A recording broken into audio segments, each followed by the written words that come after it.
శిఖరాలకు ఎదగాలని సత్సంకల్పం కావాలి, దీక్ష పొందాలి. మా నాన్నగారు నాకు ఎప్పుడు చెప్తుండేవారు. ఎన్నో సందర్భాల్లో చెప్పడం జరిగింది. ఎన్టీఆర్ అంటే కేవలం అనంతపురం ఆయన ఒక నటరాజు నరసింహుడు. టీ అంటే తారమండలంలోని తారక ధృవతారకుడు. ఆర్ అంటే రాజర్షి రారాజు, రాజకీయ దురంధర యుగంధరుడు, రమణీయ రమ్య గమనీయ సౌమ్య గుణధాముడు. మొన్ననే ఆయన శత జయంతి జరుపుకోవడం జరిగింది. తర్వాత ఆయన సినిమా పరిశ్రమకు వచ్చి 75 సంవత్సరాలు ఆ సినిమా యొక్క ఉత్సవం కూడా జరుపుకోవడం జరిగింది. ఇప్పుడు రామారావు చూసుకుంటే ఆయన ప్రస్తావన చూసుకుంటే మరి ఆయన నటిస్తుంటే పౌరాణికాలు ప్రాణాలు పోసుకున్నాయి, జానపదాలు జాబులీలు అయ్యాయి, సాంఘికాలు సామాజిక పరిగమనాలు అయ్యాయి, పద్యం పాట బదులెక్కింది,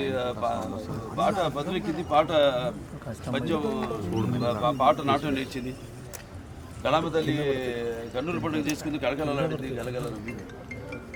అంటే ఇక్కడే కాదు, మన దేశంలోనే కదా, ప్రపంచంలో ఎక్కడ చూసినా కూడా అటువంటి నటధీరుడు, అలాగే నటనలో ప్రయోగాలు చేసిన నటనాచార్యుడు, అలాగే పాత్రలో ప్రకాయ ప్రవేశం చేసి ఆ పాత్రలను ఆయన అణువులో జీర్ణింపు చేసుకుని ఆ పాత్రలకి న్యాయం చేసిన నటధీరుడు నందమూరి తారక రామారావు గారు. మనం ఎక్కడ వెతికి చూసినా ఎక్కడ చూసినా కూడా అటువంటి నటధీరుడు, లేకపోతే నటచారుడు, లేకపోతే నటధీరుడు ఎక్కడా మనకి రాడు అని నేనే కాదు, ప్రతి ఒక్కడు చెప్పుకుని తీరుతారు, ఒప్పుకుని తీరుతారు. అలాగే తర్వాత ఆయన ప్రతి తెలుగు బిడ్డ, ప్రతి తెలుగు గడ్డ కూడా నేను తెలుగువాడిని సగర్భంగా చెప్పుకునే దమ్ము, ధైర్యం, సత్తా, తెగువ, ఆత్మవిశ్వాసం పదును పెట్టి మరి ప్రతి తెలుగువాడిని బయటికి తీసుకొచ్చి నేను తెలుగువాడిని అని చెప్పే సత్తా, ధైర్యం ఇచ్చిన తెలుగు తేజ నందమూరి తారక రామారావు గారు.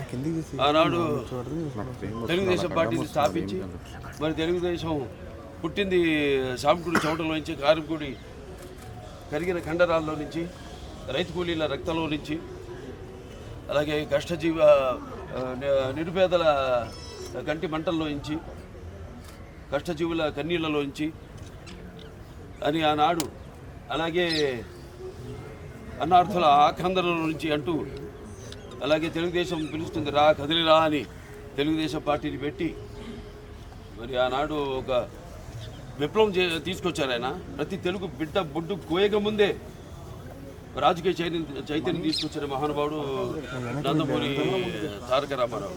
అంతకుముందు వరకు చాలామందికి ఈ రాజకీయాల మీద ఆసక్తి ఉండేది కాదు, చాలామందికి తెలిసేది కూడా కాదు.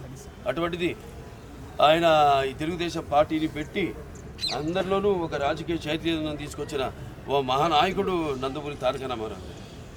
అలాగే రాజకీయాల్లోకి వచ్చాక ఎన్నో సాహసోపేతమైన పథకాలను అమలు చేశారు.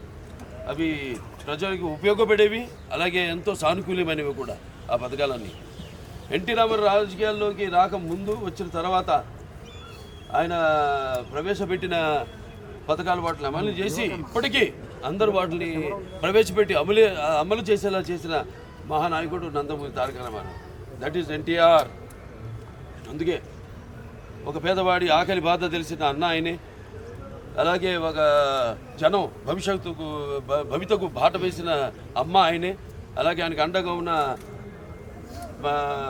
మహిళల కోసం అండగా ఉంటూ ఆయన కూడా వాడికి ఆర్థిక స్వాతంత్రం ఇచ్చిన అన్న కూడా ఎన్టీ రామారావు గారు.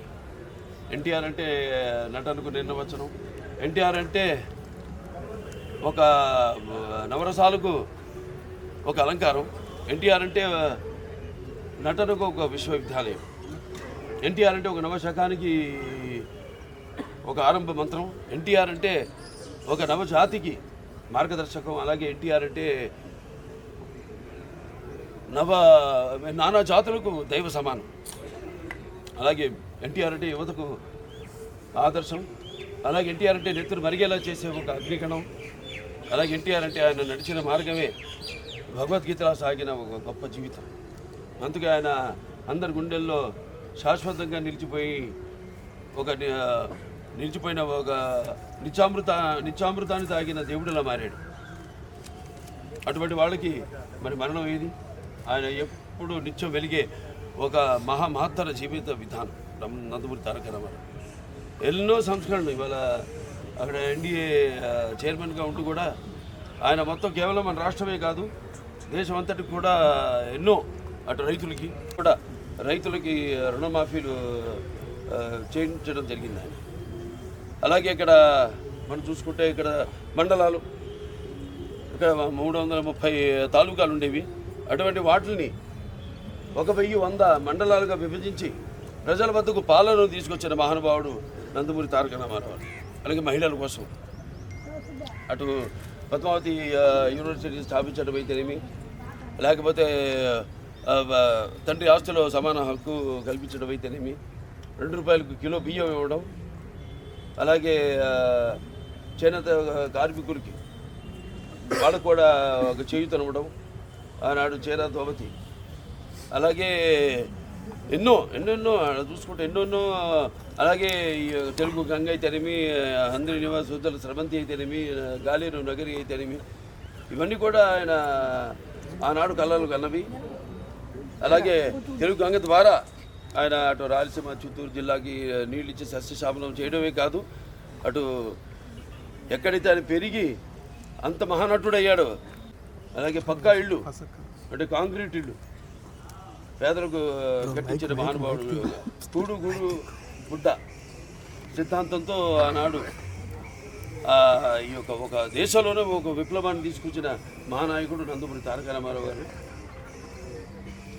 ఇప్పటికీ 29 ఏళ్ళైంది ఆయన అంటే శివైక్యమై లింగైక్యమై ఆయన పరమపదించి. అయినా ఆయన ఎక్కడికి పోలేదు. ప్రతి తెలుగువాడి గుండెల్లో గూడు కట్టుకుని చిరస్మరణీయుడిగా ఉన్నాడు ఆయన. ఆయన అనుసరించి ఈనాడు ఎంతోమంది లక్షల కోట్ల మంది కార్యకర్తలు అయితేనేమి ఆయన స్ఫూర్తిగా తీసుకుని ఆనాడు ఎంతోమంది కార్యకర్తల నుంచి నాయకుల్ని తయారు చేశారు రామారావు.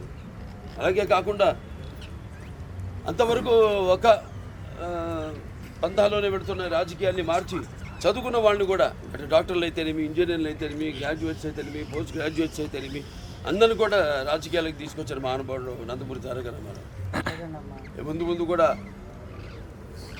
ఆయన్ని అందరూ మన స్ఫూర్తిగా తీసుకుని ఆయన ఆశయాల్ని ముందుకు తీసుకెళ్లాల్సిందిగా, మాకు అందరికీ కూడా ఒక శక్తిని ఇవ్వాల్సిందిగా ఆ మహానుభావుని కోరుకుంటూ, అలాగే ఆయనకి ఘన నివాళులు అర్పించుకుంటూ నేను సెలవు తీసుకుంటాను.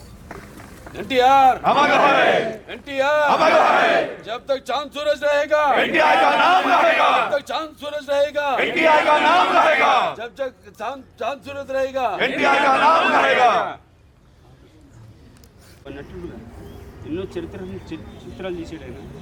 సాంఘిక చిత్రాలు తీసాడు ఆయన. ఇటు సాంఘికం, జానపదం, పౌరాణిక మరెన్నెన్నో. ఆయన ప్రపంచంలో ఎవరు చేయలేని పాత్రలు 50 నిజ జీవిత పాత్రలు పోషించే ఏకైక నాయకుడు మన అన్న స్వర్గీయ నందమూరి తారక రామారావు. ఒక కథానాయకుడిగా ఉంటూ ప్రజలకు ఎన్నెన్నో సేవలు అందించాడు. ఇటు దివసీమ కానివ్వండి, ఇటు మన భారతదేశం ఇండో చైనా యుద్ధం అప్పుడు కానివ్వండి, ప్రజలకు ఎన్నెన్నో సేవలు అందించాడు ఆయన.